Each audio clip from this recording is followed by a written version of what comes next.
Merta city में उत्साह, उमंग और हर्ष उल्लास के साथ स्वतंत्रता दिवस समारोह मनाया गया।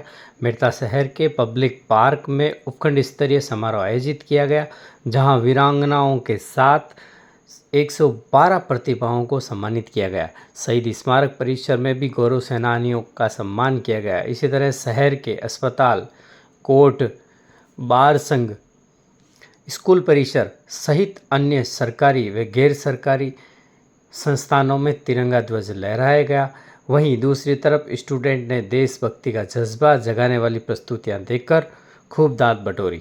मेड़ता में हुए उपखंड स्तरीय समारोह में उपखंड अधिकारी पूनम चोयल, तहसीलदार राम सिंह गुजर, डीएसपी रामकरण सिंह मलिंडा, मेड़ता विधायक लक्ष्मण राम कलरू, जनता प्रधान संदीप चौधरी, पालिका अध्यक्ष शोभा लाहौटी, सीडीपीओ नीतू शर्मा सहित अतिथियों के साथ ध्वजारोहण किया गया। इसी तरह शहीद स्मारक पर गौरव सेनानी बहुउद्देशीय संस्था की ओर से ध्वजारोहण करते हुए गौरव सेनानियों का सम्मान किया गया।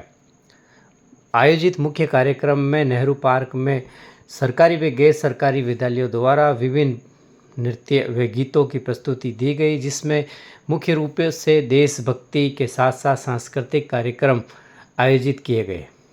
आइए इस दौरान क्या कहा मेड़ता विधायक लक्ष्मण राम कलरू, मेड़ता उपखंड अधिकारी पूनम चोयल, मेड़ता पालिका अध्यक्ष शोभा लाहौटी ने अपने उद्बोधन में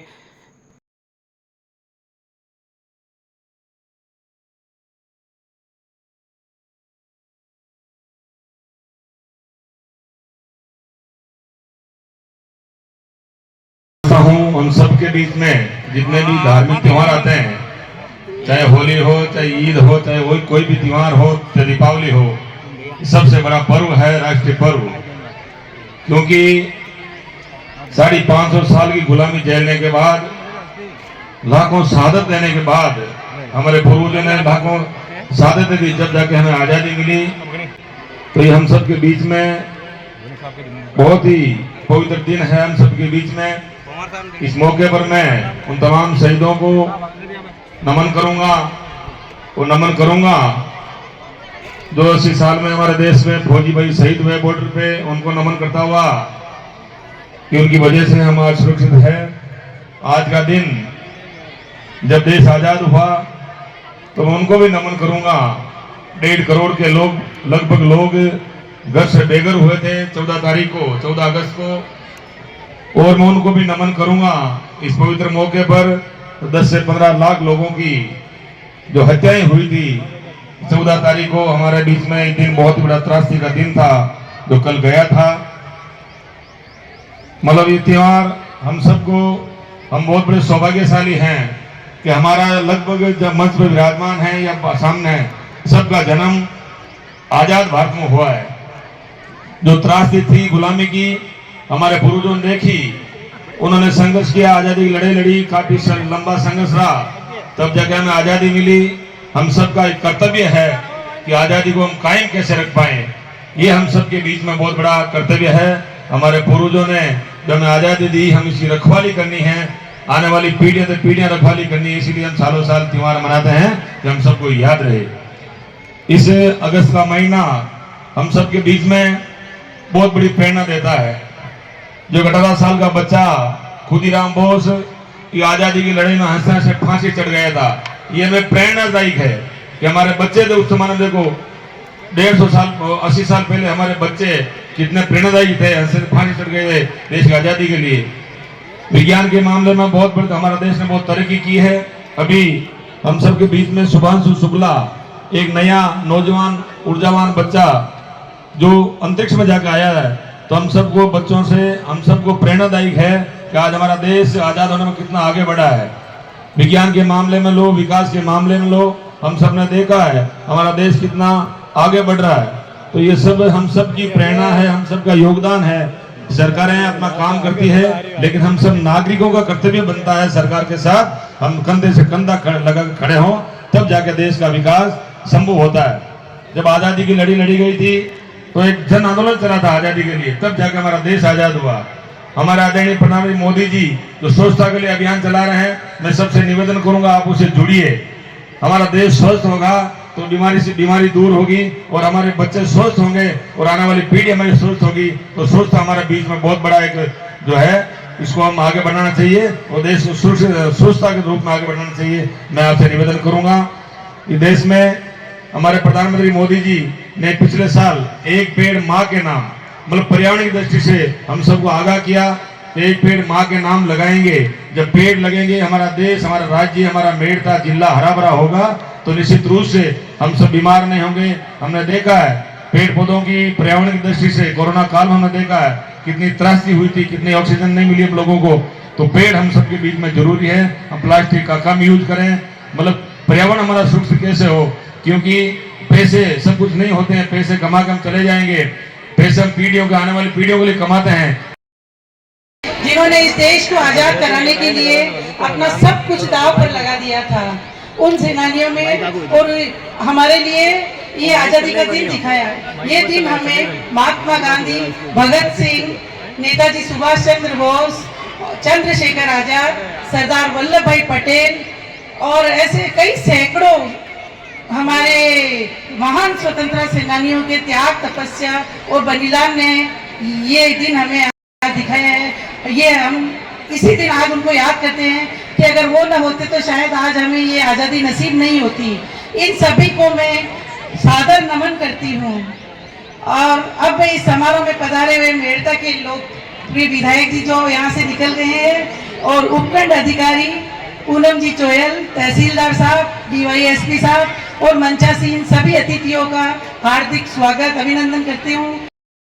कि अपन सबको विदित है, प्रतिवर्ष 15 अगस्त को स्वतंत्रता दिवस मनाया जाता है, जिस दिन भारत देश ब्रिटिश गुलामी से आज़ाद हुआ था।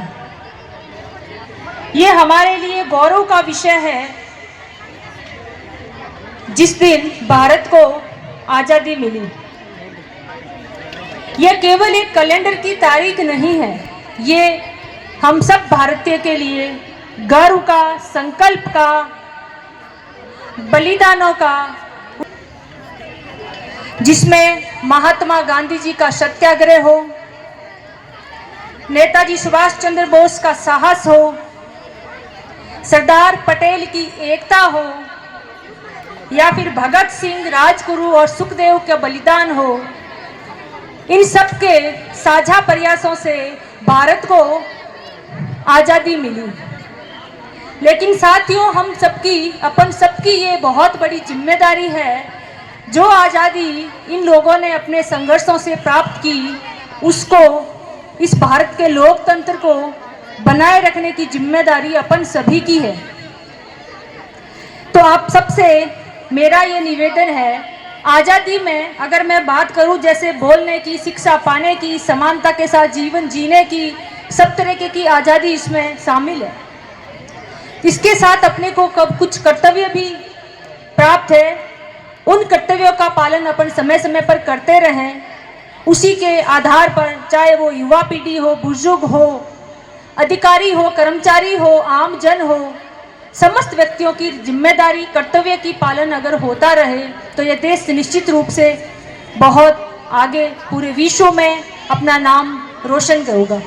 यहाँ पर लगवाई गई प्रदर्शनी लगवाई गई, जिसमें अलग अलग विभागों ने अपने सरकारी योजनाओं, जो भी फ्लैगशिप स्कीम है, उसके बारे में वर्णन किया गया है, पोस्टर बैनर लगाए गए हैं। तो मैं विभाग के इन अधिकारियों को भी धन्यवाद देती हूँ कि आपने जागरूकता का ये बहुत अच्छा काम किया, जिसमें महिला बाल विकास विभाग है, स्वास्थ्य विभाग है, शिक्षा विभाग है, कृषि विभाग है, अन्य भी इसमें शामिल है।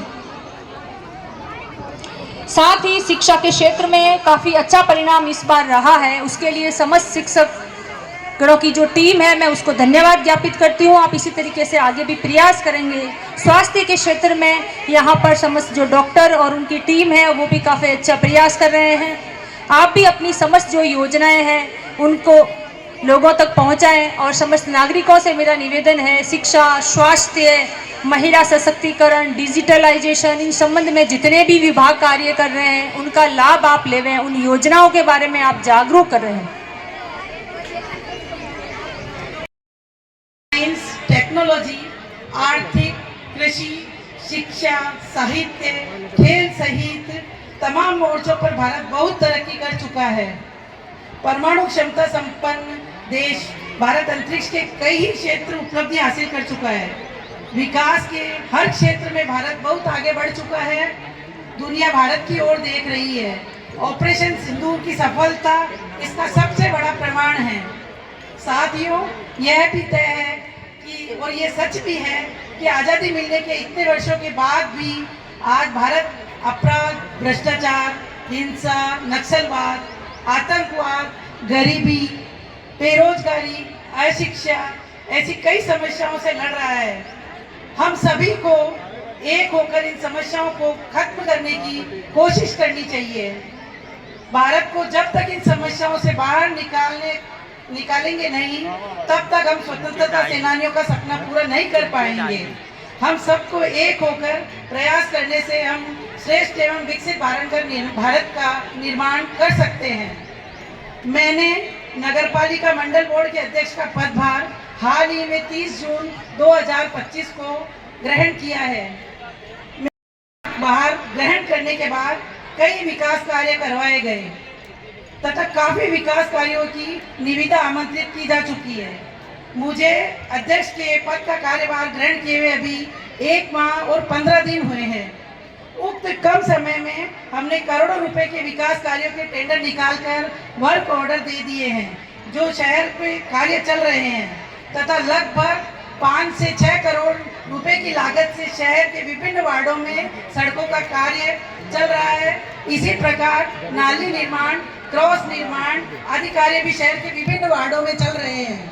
मेरे द्वारा कार्यभार ग्रहण करने के पश्चात लगभग सभी वार्डों में विकास कार्य करवाए जा रहे हैं।